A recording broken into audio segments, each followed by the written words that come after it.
Assalamualaikum warahmatullahi wabarakatuh.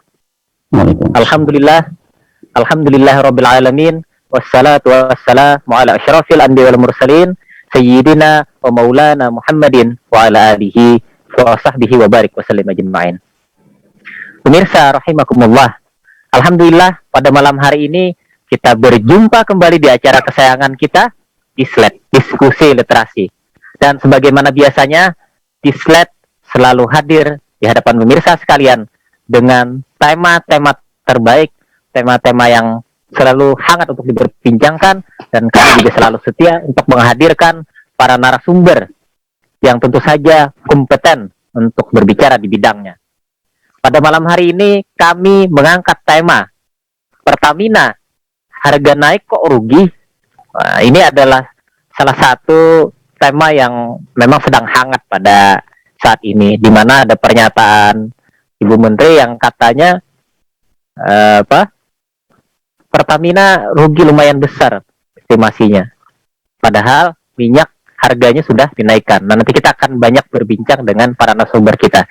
Baik, pemirsa sekalian, pada malam hari ini sudah berhadir dua orang narasumber. Yang pertama, beliau adalah Bapak Muhammad Hatta, MSI. Beliau adalah akademisi dan analis makroekonomi Lembaga Kajian Kebijakan Strategis.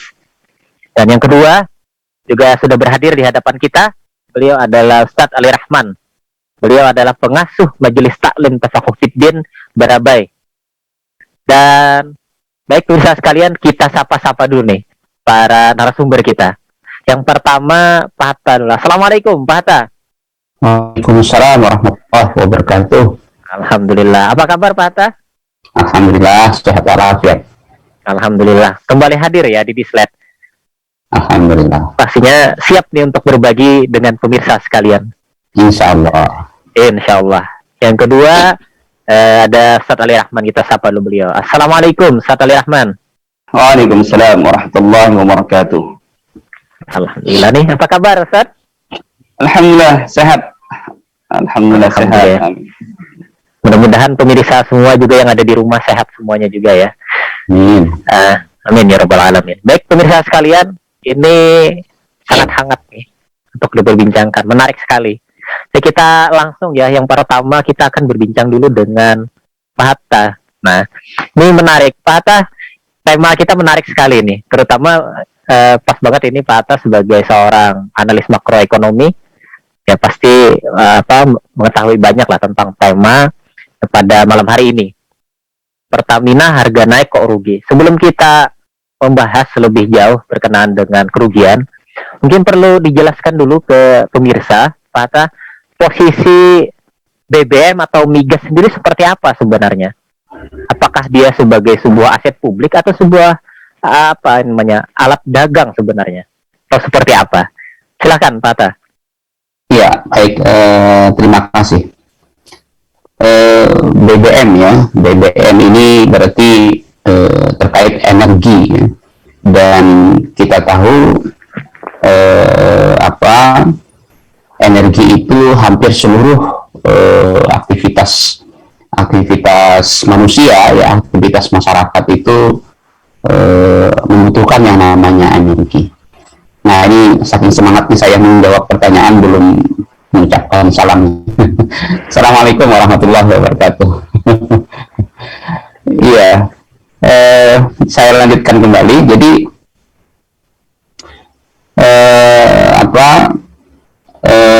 energi. Jadi hampir seluruh aktivitas kita itu membutuhkan energi. Ya. Terlebih di sini adalah energi yang BBM-nya. Tidak ada sisi ruang sudut aktivitas manusia yang tidak ada energinya, gitu ya. Energi, misalnya kalau listrik sendiri kan itu pembangkit listriknya kan masih menggunakan BBM ya. Masih menggunakan BBM, gas ya, yang diesel itu juga menggunakan solar misalnya. Jadi ada banyak begitu rupa, sehingga begitu pula yang namanya aktivitas kita di luar, misalnya menggunakan mobil, sepeda motor dan seterusnya. Tidak ada yang tidak menggunakan energi. Produksi tempe tahu ada nggak yang tidak menggunakan energi? Ada listrik di sana. ada listrik di sana, ada macam-macam mesin di sana. Jadi status benda atau barang ini sudah memang bisa dikatakan itu sudah tepat dikarenakan kebutuhan primer ya, kebutuhan pokok, sehingga kemudian dia menyangkut hajat hidup orang banyak secara keseluruhan, dan konsekuensinya tidak bisa kemudian benda ini dibedakan dengan orang kaya dan orang miskin gitu. Jadi ada konsekuensi turunannya ketika benda publik tadi itu terkait dengan aktivitas yang lain. Jadi tidak bisa kemudian kita bedakan antara orang kaya, orang miskin seperti itu ya. Karena kalau itu dinaikkan untuk orang kaya misalnya, atau untuk yang misalnya kalau di listrik itu kan, kalau bensin BBM itu kan misalnya ini khusus untuk orang kaya gitu ya. Ya kalau memang BBM itu yang jenis RON 88 misalnya itu polutif, ya sudah, kalau memang itu betul polutif ya sudah, maka harusnya dihentikan kalau itu betul-betul polutif. Tapi nampaknya kan kasus politik, alasan politik dan tidaknya itu hanya untuk kemudian targetnya adalah meliberalisasi pasar BBM gitu. Ya, jadi hanya alasan klasik saja kemudian dijadikan menghapus RON 88 dan kemudian berubah menjadi misalnya Pertamax atau Pertalite gitu ya. Jadi hanya untuk alasan liberalisasi ekonomi, sehingga tidak ada alasan untuk kemudian ini membedakan antara orang kaya dan orang miskin, karena posisinya seperti itu.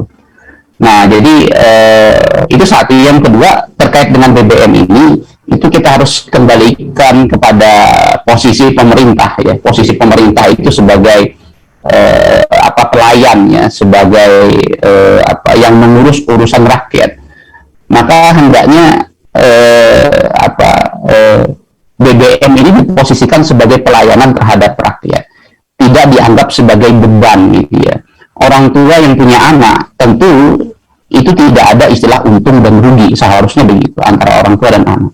Begitu pula seharusnya antara pemerintah dengan rakyatnya, tidak ada istilah untung rugi, yang ada adalah pelayanan. Ya, karena itu kewajiban, salah satu tujuan negara itu gitu ya. Tujuan pemimpin itu untuk mengurus urusan rakyatnya yang dibimbingnya. Kira-kira begitu. Baik, Pak Hatta, menarik nih. Artinya memang harusnya BBM kualitas tinggi pun orang miskin punya hak ya untuk mendapatkan itu ya. Iya, betul sekali. Betul sekali. Apalagi kalau itu terbukti misalnya politik ya, RON 88 itu dianggap tidak bagus untuk lingkungan, karena ya sudah, kalau nanti tidak bagus lingkungan ya sudah, kita sudahi gitu ya, karena itu berdampak buruk kepada masyarakat ya, dunia pada umumnya, ya sudah kita ganti, dan kita ganti dengan BBM yang kualitas bagus. Namun tetap ingat, ini adalah bagian dari kebutuhan rakyat banyak ya. Maka harusnya juga diberikan keringanan, diberikan kemudahan untuk mengakses, mengkonsumsinya. Jangan kemudian justru ini malah menjadi celah untuk meliberalisasi pasar. Nah, nampaknya yang kami lihat berdasarkan fakta dan data yang ada, itu justru hanya menjadi celah untuk meliberalisasi pasar BBM atau energi. Baik, ini menarik Pak Hatta, karena kan pernyataan dari Ibu Menteri sendiri, ini kan kemarin sebenarnya Pertamax naik ya lumayan itu. Tapi pengumuman pernyataan dari Ibu Menteri itu kemudian menyatakan bahwa Pertamina itu memiliki estimasi kerugiannya itu lumayan besar. Nah, kalau menurut Pak Hatta sendiri, apakah memang rasional adanya kerugian ini atau seperti apa faktanya? Ya, ini sudah bicara tentang data. Kami coba tampilkan slide saya supaya lebih tergambar ya. Bicara untung rugi ini kan kita bicara tentang data ya, bicara tentang data. Nah, bicara tentang data, di sini kita bisa melihat ya, kalau bicara untung rugi itu, maka kita bisa melihat yang namanya rumus sederhana ya. Ini rumus sederhana. Ya, rumus sederhana total revenue ya dan total cost. Kerugian itu kalau berdasarkan hitung-hitungan matematis sederhana seperti ini memang bisa saja terjadi. Namun ingat, bisa juga untung gitu ya, bergantung kepada komponen dari kondisi besaran nilai dari masing-masing komponen tadi. Apakah total revenue-nya lebih besar daripada total cost? Kalau total revenue-nya lebih besar daripada total cost, maka itu profit. Sebaliknya, rugi, loss, ya, ketika total revenue atau pendapatan penghasilannya itu lebih kecil daripada total cost. Nah, sekarang mari kita lihat, mari kita detailkan berkaitan dengan total revenue dan total cost ini. Total revenue, pendapatan, itu dihasilkan dari apa? Harga dikali dengan kuantiti, jumlah barang yang dijual, ya, jumlah barang yang dijual. Harganya kita harga apa? Misalnya Pertamina, ya. Pertamina harga pasar yang dijual pakai harga pasar apa saja produknya? Yang dijual menggunakan harga subsidi apa saja produknya? Dan itu sekitar tiga produk ya yang kemudian menggunakan harga subsidi. Gitu. Jadi Pertamina sendiri tidak semuanya kemudian itu produknya itu menjual dengan harga subsidi. Ya, ada 3 produk yang dibuat Pertamina itu menggunakan harga subsidi atau istilahnya itu PSO ya, Public Service Obligation. Nah, ada harga pasar. Produk-produk Pertamina lain ada yang menggunakan harga pasar. Kalau dari sisi komponen jumlah barang yang dijual itu berkaitan dengan kondisi Pertamina sebagai pemain tunggal ya, nyaris sebagai pemain tunggal, maka bisa dikatakan Pertamina itu lebih kepada monopoli. Kalau penjualan retail SPBU itu masih sangat sedikit ya, SPBU asing, jadi lebih kepada monopoli. Yang namanya monopoli seharusnya penjualannya relatif stabil bahkan terus meningkat gitu ya. Nah, jadi dari sisi kuantiti atau jumlah barang yang dijual tidak ada masalah. Yang jadi masalah nanti adalah harganya yang akan menentukan besaran total revenue. Nah, dari sisi total cost, nah ini yang paling menarik, sisi total cost ya. Biaya total cost ini nanti berkaitan dengan terutama adalah produk yang dibuat ya. Produk yang dibuat itu kan BBM itu berarti bahan bakunya, bahan mentahnya itu adalah minyak ya, variable cost ini. Nah, yang termasuk dalam variable cost ini tadi apa saja? Minyak milik sendiri dan minyak impor. Ya, pada nyatanya Pertamina itu kan hasil produksi milik sendiri, tingkat liftingnya itu tahun 2021 di sini ya 400.000 barrel lah per hari gitu ya. 400.000 barrel ditambah kemudian kalau secara nasional Indonesia itu sekitar 700 sampai 900.000 barrel per hari gitu ya. Kalau kemudian kita konsumsinya sekitar 1,5 juta barrel itu berarti sekitar minus berapa? Minus sekitar 600.000 barrel. Nah, seharusnya kemudian ini dihitung minyak milik sendiri ini kan tidak dihitung. Kalau kemudian ada kenaikan harga BBM tingkat dunia, itu kan kenaikan harga BBM tingkat dunia. Adapun ongkos produksi minyak milik sendiri, misalnya yang 400.000 barrel ini, gitu ya, itu kan produksinya menurut data yang kami sudah kumpulkan, kami collecting, gitu ya, itu produksi Pertamina, minyak yang dimiliki oleh Pertamina itu antara 20 sampai 30 US dollar per barrel, gitu ya. Belum ditambah misalnya lifting alfa dari untuk proses minyak ini tadi ya, sekitar kalau kita patokannya alfa aja itu sekitar 500, kalau kita kalikan 2 saja 1.000, itu harga minyak dengan 30 US dollar itu sekitar berapa itu? Sekitar 3.500-an saja itu ya data yang kami miliki. Artinya apa? Seharusnya ini kalau kita lihat dari sini itu seharusnya Pertamina itu menjual pertama bisa lebih murah, tidak harus mengikuti harga internasional. Dan harusnya tetap untung gitu ya, harusnya tetap untung. Kenapa? Karena harga minyak yang saat ini yang mahal itu bukan saat ini saja yang mahal ya. Tahun 2011 sampai 2014an itu harga minyak rata-rata itu jauh lebih masih juga sangat mahal ya, sekitar 100-an dolar juga ketika itu kisaran ya, bahkan 2008 2009 juga sangat mahal. Dan posisinya pada saat itu kami lihat laporan keuangan dari laporan tahunan dari Pertamina terlihat bahwa ketika itu meskipun sudah berapa tahun berjalan sekitar 100 US dollar per barrelnya itu itu Pertamina tetap untung-untung saja 4,55 miliar dolar US dollar itu keuntungannya. Nah, sementara saat itu kan kita itu hanya baru sekitar berapa bulan ya kenaikan di atas 100 US dollar. Artinya apa? Artinya kalau kemudian sekarang itu naik, itu tidak tiba-tiba kemudian bisa menyebabkan Pertamina rugi gitu ya. Kalau berdasarkan kasus yang sebelum-sebelumnya ini gitu ya. Dan itu kita lihat hal-hal itu terjadi dalam jangka waktu yang lama ya, dalam jangka waktu yang lama. Jadi kalau yang 2002 ini bulan Januari sampai bulan Mei ini itu hanya sekitar 100 US dollar per barrel, sementara di tahun 2014, 2013, 12 itu gitu ya, itu sekitar 97 dolar ya per barrelnya. Artinya masih belum terpaut jauh dengan 2014 itu, dan itu Pertamina untung. Jadi kalau dikatakan rugi, kami kok meragukan gitu ya kalau katakan rugi, apalagi nanti kalau kita hitung-hitungannya tadi ongkos produksinya hanya sekitar 30 US dollar per barrel gitu ya. Itu kan harga jual di tingkat dunia yang 100 US dollar per barrel itu. Tapi produksinya, HPP-nya, harga pokok produksi minyak mentahnya hanya sekitar 30 dolar diratakan gitu. Itu kan yang mengatakan 30 dolar per barrel itu kan direktur utama sendiri ya. Direktur utama Pertamina sendiri pada tahun 2020 kemarin kalau tidak salah begitu. Jadi ini yang kami lihat, jadi tidak ada kayaknya kalau kemudian dikatakan rugi apalagi sampai 190 triliun itu kami meragukan ya, kami meragukan itu berdasarkan data-data yang kami miliki ini, misalnya nah ini ya Pertamina, apalagi nanti Pertamina itu ternyata juga memberikan begitu banyak ya kepada pemerintah, misalnya kontribusi dalam bentuk kontribusi ya, tahun 2021 misalnya kontribusinya 265 triliun kepada pemerintah, baik itu pajak maupun dividen dan seterusnya gitu ya.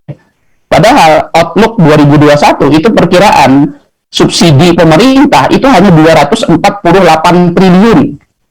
Jadi kontribusi Pertamina kepada pemerintah itu jauh lebih besar daripada belanja subsidi energi maupun non-energi. Jadi tidak ada istilah sebenarnya pengen dinaikkan harga BBM itu. Pertalite kan mau dinaikkan juga itu sebenarnya ya. Tinggal menunggu momennya saja gitu ya, mau dinaikkan.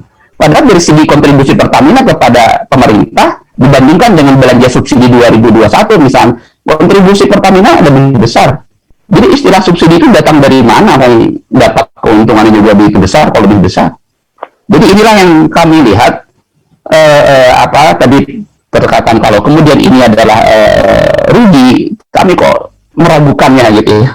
Kami meragukan. Yang bikin rugi itu bayar bunga utang ini ya. Bayar bunga utang kita tahunnya aja 400 triliun, itu yang bikin rugi pemerintah, Pertamina juga gitu, seperti itu. Saya pikir begitu. Baik, menarik nih Pak Hatta. Kita ke Satali dulu. Satali, menarik sekali ini pernyataan dari Pak Hatta ya, bahwasanya Pertamina itu kalau dari hitung-hitungan sebenarnya tidak rugi, tapi mungkin mereka hanya melakukan estimasi bahwa mereka itu rugi ya, hanya pendapat saja itu. Tapi kalau dihitung dari angka-angkanya tidak begitu. Nah, ini menarik Satali Rahman, bagaimana kemudian pemerintah ketika memberikan akses aset publik gitu ya, sebuah pelayanan kepada masyarakat, itu kan dihitung untung ruginya yang bahkan secara hitungan tidak rugi harusnya, tetapi mereka merasa rugi yang mungkin entah alasannya apa. Nah, kalau menurut Satali Rahman sendiri, apa yang kemudian dinyatakan oleh pemerintah ini tentang kerugian, kemudian ada hitung-hitungan untung rugi dalam melayani masyarakat gitu, dalam memberikan aset publik kepada masyarakat, itu seperti apa kalau menurut tanggapan Satali sendiri? Baik, Assalamualaikum warahmatullahi wabarakatuh. Waalaikumsalam. Alhamdulillah alamin, wassalatu wassalamu ala nabiyina Muhammadin wa ala alihi wa ashabihi ajma'in, amma ba'd. Jadi kalau kemudian kita melihat tadi bahwa seperti pernyataan Ustaz Hatta gitu ya, bahwa ternyata sebenarnya kalau dihitung-hitung itu Pertamina tidak rugi. Pertamina untung sebenarnya. Maka kalau melihat seperti ini harusnya memang harus dikembalikan terkait dengan fungsi pemerintah itu sendiri, fungsi penguasa itu sendiri, bahwa sejatinya sebagaimana disabdakan oleh Nabi Muhammad SAW, Sayyidul Qaumi khadimuhum, seorang penguasa, itu seorang imam, seorang pemerintah itu adalah pelayan bagi rakyatnya, pelayan bagi umatnya. Jadi fungsi riayah itu harus dikembalikan, bahwa sebagai seorang ayah gitu, dia harus betul-betul bagaimana menjaga anaknya, menghidupi anaknya. Jadi kalau saya melihat memang harus dikembalikan lagi fungsi sebenarnya terkait dengan apa fungsi pemerintah itu sendiri. Bahkan Rasulullah SAW sendiri menyebutkan bahwa yang namanya kepemilikan itu kan terbagi kepada 3. Al-milkiyah amah gitu ya. Ada kepemilikan umum, ada kepemilikan pribadi gitu. Jadi terkait dengan sebagaimana Nabi sabdakan gitu ya. Al-muslimuna syuraka fi salasin fil kala wal ma wan nar. Jadi kaum muslim itu berserikat dalam 3 hal, dalam padang rumput, air dan juga api. Nah, migas itu kaitannya dengan energi tadi, dengan api gitu. Nah, karena ini milik umat, milik rakyat, maka fungsi penguasa itu hanyalah sebagai pengelola, bukan pemilik. Karena milik itu milik umat. Nah, karena sebagai pengelola, maka dikelola dengan baik. Ya. Dikelola dengan baik, dengan jujur, dengan amanah gitu. Nah, hasilnya itu dikembalikan kepada rakyat. Dalam bentuk fasilitas, dalam bentuk kesehatan, kan? Karena memang tugas penguasa tadi meriayah kebutuhan pokok rakyatnya. Apa itu? Sandang, papan, pangan. Jadi harus betul-betul diayumi, betul-betul dijaga gitu. Sebagaimana Umar bin Khattab itu sangat takut ketika ada rakyatnya yang kelaparan. Sampai-sampai kemudian Umar bin Khattab itu memanggul gandum gitu ya, membawa sendirian ke sana karena khawatir bahwa nanti di akhirat dia akan ditanya, al-imamu ra'in wa mas'ulun an ra'iyatihi gitu. Seorang imam itu adalah pelayan rakyatnya gitu, dan dia akan nanti dimintai pertanggungjawaban nanti di akhirat. Begitu juga Umar sangat takut ketika seandainya kata Umar bin Khattab ada seekor anjing lewat sebuah jalan dan jalan itu rusak dan dia terperosok, maka saya takut berhadapan dengan Allah, saya akan dimintai pertanggungjawaban. Nah, ini sejatinya seorang penguasa gitu ya, pemerintah itu betul-betul amanah. Agar apa? Agar kemudian kehidupan ini berjalan dengan baik, tidak ada apalagi terjadi kezaliman ya. Apalagi kemudian kalau tadi kita dengarkan bersama dari paparan Ustaz Hatta gitu, bahwa kalau dihitung-hitung ternyata untuk migas saja, untuk itu Pertamina kalau dikelola dengan benar itu kan hanya 3.500 per liter. Nah, sedangkan sekarang harganya 12.750, itu jauh sekali perbedaannya, untungnya jauh gitu. Nah, itulah saya kira ya tugas penguasa pemerintah itu memang sebagai pelayan, bukan sebagai pedagang gitu ya, bukan sebagai untung rugi. Ini saya jual kepada rakyat, bagaimana mungkin dijual kalau itu ternyata bukan hak miliknya, bahwa ini adalah milik rakyat. Nah, harusnya dikembalikan. Ataupun kemudian kalaupun rakyat bayar gitu kan, itu kan bayar dengan harga sepantasnya, dengan tidak memberatkan mereka gitu. Allah alam bisawab. Baik, terima kasih Ustaz Kali. Ini menarik ya. Kita ke Pak Hatta lagi. Pak Hatta, ini tadi sudah disampaikan juga ya Ustaz Kali, bagaimana seharusnya pemerintah itu sebagai pelindung ya, sebagai rain juga bagi rakyatnya. Tapi justru terjadi untung rugi nih. Dan kita tahu bahwasanya untung rugi ini memang ini mindsetnya ideologi kapitalis kan. Kalau kita melihat memang saat ini hampir semua negara itu memang menggunakan ideologi ini. Nah, untuk di Indonesia sendiri ini bisa jadi pengetahuan juga nih bagi pemirsa sekalian. Pak Hatta, mungkin bisa dijelaskan sebenarnya seberapa kuat cengkraman ideologi kapitalis ya, pengaruh ideologi kapitalis itu dalam tata kelola migas atau BBM di Indonesia ini? Ya, kami coba kembali sedikit menampilkan data ya tentang itu. Jadi tadi posisi Pertamina itu kan memang terjadi dualisme. satu sisi dia adalah perusahaan ya, yang punya tugas untuk mendapatkan keuntungan, ya profit oriented, dia orientasi keuntungan. Tapi satu sisi Pertamina itu posisinya dia jualan apa, barang apa tadi, ya dia barang primer, ya hampir ini mungkin bisa jadi barang mutlak gitu ya. Barang mutlak atau benda mutlak yang mau tidak mau harus dipenuhi begitu. Nah, dan kita lihat ini bertentangan. Seharusnya orientasi yang komersialnya harusnya dihapus tadi, ya.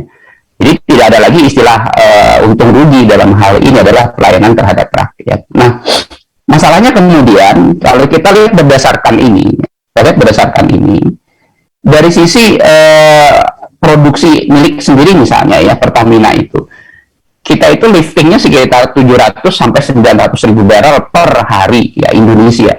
Sementara Pertamina ini hanya 400 ribu barrel per hari. Artinya ada separuh dari lifting minyak, tingkat produksi minyak yang dilakukan oleh Indonesia itu dimiliki oleh siapa?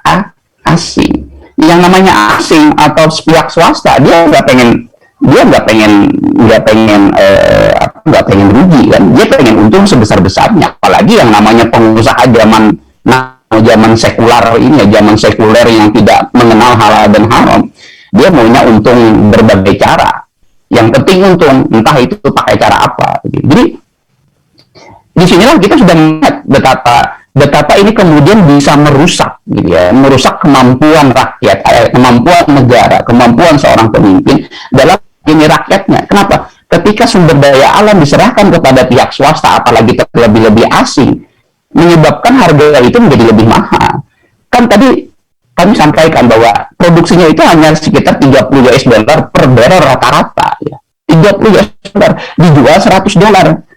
Berapa kali lipat? 3 kali lipat lebih. Artinya Pertamina itu meskipun dia menanggung harga yang lebih mahal untuk kasus impor, tetapi dia juga mendapatkan keuntungan lebih banyak ketika produksi minyak dia dijual dengan harga yang sama 100 dolar.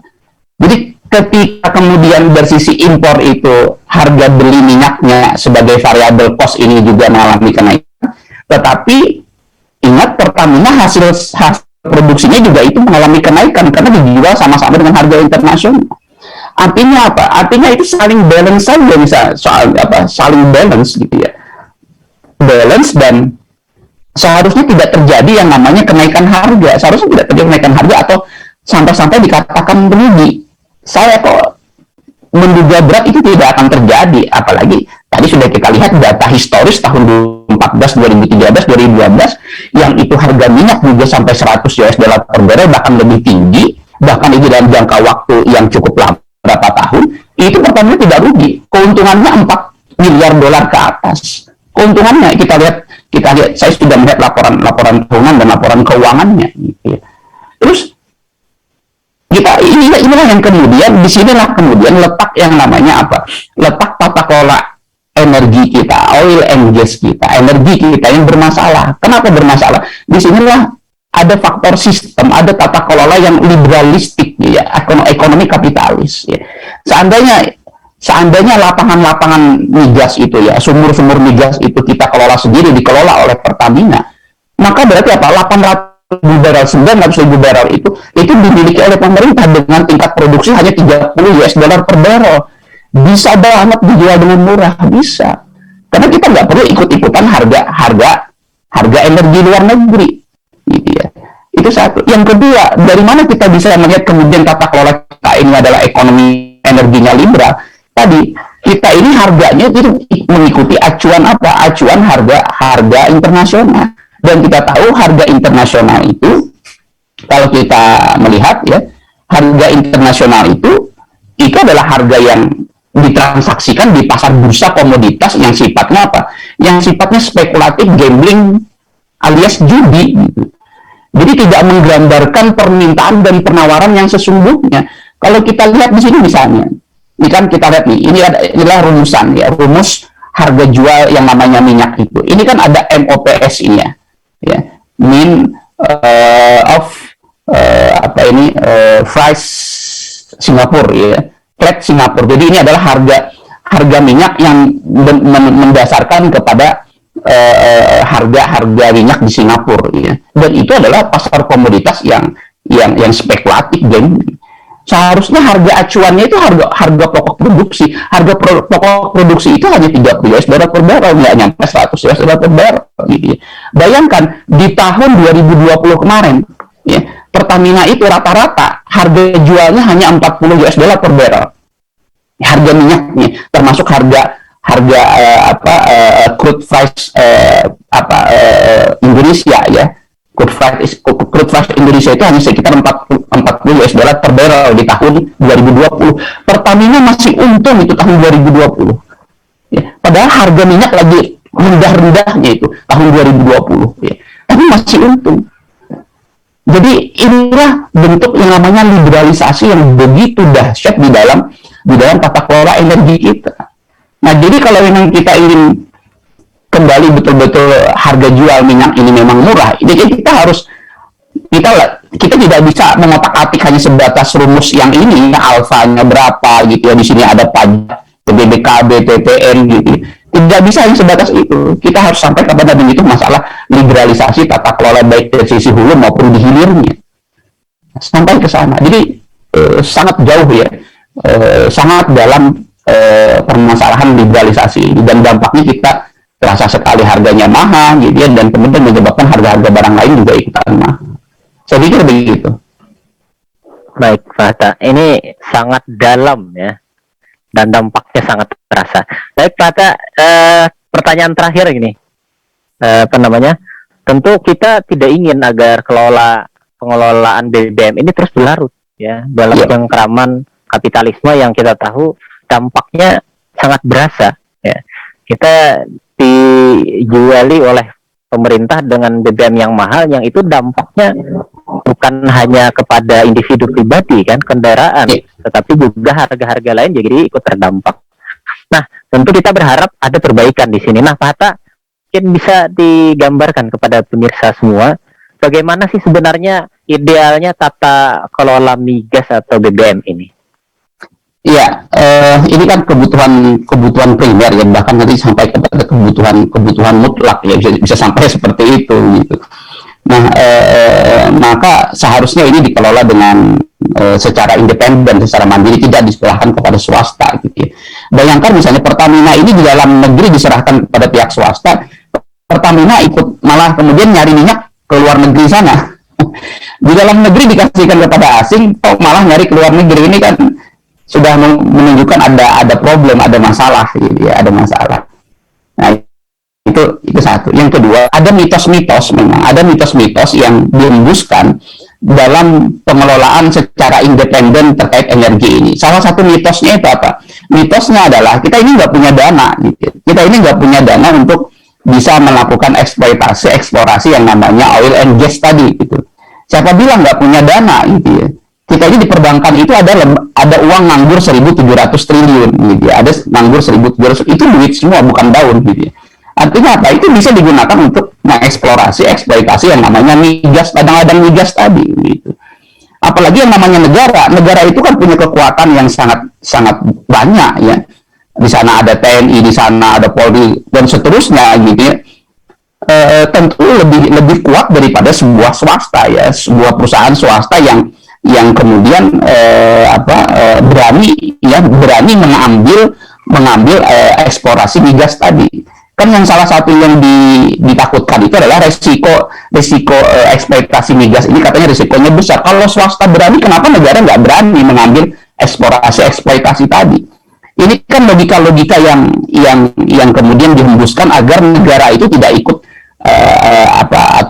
ikut mengatur atau masuk ke dalam pengelolaan oil and gas atau energi.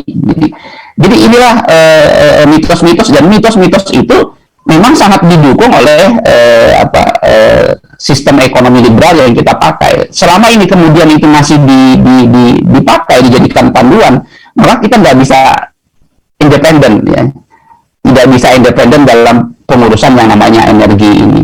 akan selalu berotak-atik namanya, oh subsidi sekian diturunkan, dinaikkan, seperti itu. Gitu ya. Padahal kita bisa lebih jauh terselesaikan ya permasalahan energi ini. Saya pikir begini, jadi harus kembali kepada persoalan tata kelolanya ya, yang tadi liberalistik, kapitalistik itu harus mau tidak mau harus selesaikan ya, harus dihapus, diganti dengan tata kelola yang lebih amanah dan adil. Saya pikir begitu. Baik, Pak Atta. Terima kasih. Pemerintah harus berani mengelola BBM secara mandiri ya, Pak Atta ya. Secara mandiri dan tidak bergantung kepada asing. Dan tentu saja dengan sistem tata kelola yang baik. Baik, kita ke Fatali Rahman. Fatali Rahman, ini menarik ya tadi apa yang sudah dipaparkan oleh Pak Hatta. Dan sebagai penutup ini, Fatali Rahman, tentu kita tidak ingin terjebak di dalam kondisi yang terus seperti sekarang ini. Karena masyarakat ya, umat tentu ingin keluar dari masalah yang begitu rumit ini menuju sebuah masyarakat yang lebih sejahtera, mungkin yang lebih baik, yang mereka dalam mendapatkan akses barang-barang primer, barang-barang publik ini lebih mudah gitu. Nah, Pak Ustadz Ali Rahman, mungkin ada nih pesan atau seruan yang ingin disampaikan kepada pemirsa sekalian agar kita bisa benar-benar keluar dari masalah yang sudah sangat kusut ini. Tafadhol. Ya, terima kasih.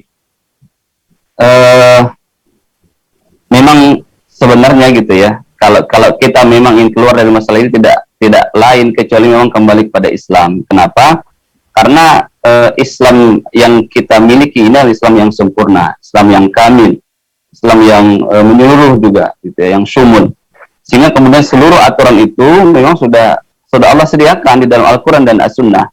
Gitu. Tinggal kemudian bagaimana itu digali, kemudian diterapkan dengan baik. Bahkan Allah menyebutkan kita sebagai kuntum khairu ummatin ukhrijat linnas ta'muruna bil ma'ruf wa tanhauna 'anil munkar wa tu'minuna billah. Jadi Allah berikan sifat bagi orang beriman itu apa? Sebagai umat yang terbaik. Sebagai umat yang terbaik untuk mengeluarkan mereka dari kegelapan gitu.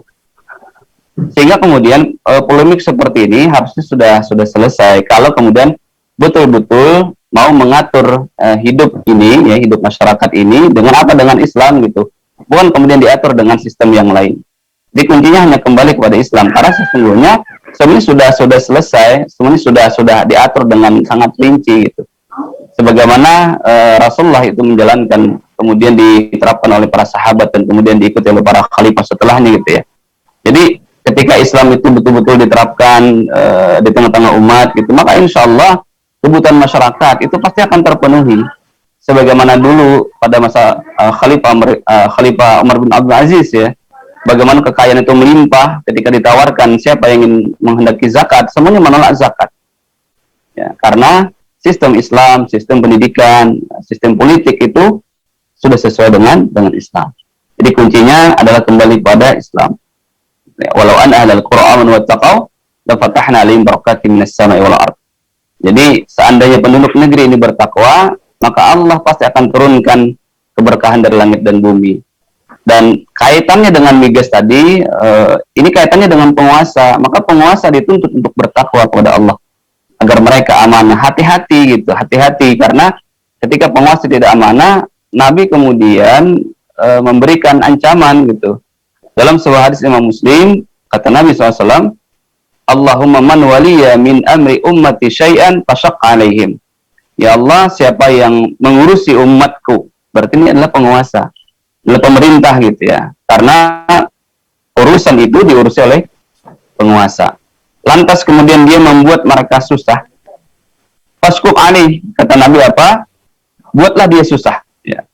Wa man waliya min amri ummati syai'an faraka fihim fafruq bih. Ya.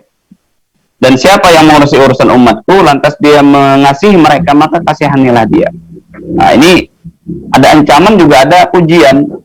Mereka yang betul-betul mengurus umat ini dengan syariah Islam, bukan dengan sistem luar Islam, sistem kapitalistik tadi, maka insya Allah mereka akan diridhoi oleh Allah Subhanahu wa Ta'ala.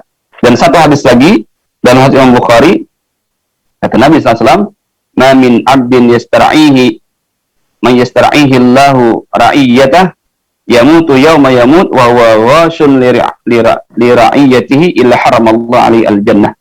Dia adalah seorang hamba yang Allah berikan wewenang untuk mengatur rakyat. Nah, berarti ini orang ini diangkat atau dipilih menjadi penguasa dan dia mati pada hari dia mati.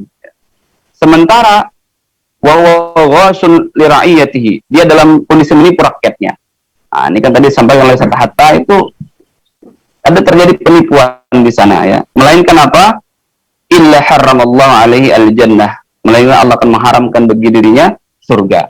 Nah, kalau mereka tersentuh iman mereka, maka insya Allah mereka akan kembali. Mereka akan takut pada Allah gitu. Karena kehidupannya hanya sementara. Sedangkan nanti di akhirat seluruh perkara ini akan diadukan oleh umat gitu ya. Sebagaimana hadis muflis itu kan, hadis yang bangkrut itu, seseorang itu membawa pahala segunung Uhud, pahala puasa, zakat, sholat gitu ya. Tapi mereka dalam keadaan memakan harta, ya, akala mahadza, memakan harta rakyat. Maka siapa yang interupsi, siapa yang kemudian, ya Allah saya tidak terima, harta saya diambil, ya, saya ditipu. Maka kalau ini pemerintah, ini seluruh rakyat Indonesia yang akan interupsi, seluruh rakyat Indonesia akan, ya Allah saya tidak rida gitu. Se-Indonesia berapa ratus juta gitu ya. Maka apa yang bisa dibawa? Amal yang banyak akan habis. Bahkan kemudian dosa itu akan semakin menumpuk. Saya kira mungkin ini ya, tidak ada kunci lain kecuali memang kembali pada syariat Islam, bagaimana sistem ekonomi Islam itu diterapkan. Insyaallah maka Indonesia ini, rakyat ini akan makmur. Allah. Masya Allah, luar biasa. Terima kasih Ustaz Ali. Dan tadi kita berharap pemirsa, sebagaimana disampaikan oleh Ustaz Ali Rahman ya, bahwasanya ke depan setelah ini pemerintah mengurusi urusan publik ini dengan amanah. Ya. Amanah tentu saja itu adalah dengan syariat Islam. Karena tidak ada amanah jika kita menggunakan aturan di luar dari aturan Allah Subhanahu wa taala. Baik pemirsa sekalian, ini luar biasa sekali pada malam hari ini, banyak sekali tadi yang pelajaran yang kita dapat ya. Ilmu-ilmunya penting sekali ini, dan terus terang banyak sekali fakta tadi yang sudah diungkit. Mudah-mudahan setelah ini kondisi di negeri kita akan semakin baik, pemerintah pun akan dengan lapang terbuka menerima aturan dari Allah Subhanahu wa taala, dan kita bisa keluar dari sekelumit permasalahan yang hari ini kita hadapi. Baik pemirsa sekalian, kita sudah sampai di penghujung acara. Kami dari tim Pet Channel, terutama dari tim Bislet, mengucapkan terima kasih kepada dua orang narasumber yang malam hari ini sudah berbagi. Jazakumullah khairan katsiran. Semoga Allah Subhanahu wa taala membalas dengan pahala kebaikan yang berlimpah. Dan kepada pemirsa semua, kami juga berterima kasih karena selama ini sudah menjadi pemirsa setia di Bislet. Dan jangan lupa untuk selalu share ke teman-temannya. Like, tonton ya, ajak teman, keluarga untuk selalu nonton acara-acara di Bislet Channel. Baik pemirsa sekalian, kita sudah berada di penghujung acara. Sampai jumpa di acara-acara Bislet Channel lainnya. Baik, wassalamualaikum warahmatullahi taala wabarakatuh. Waalaikumsalam warahmatullahi wabarakatuh.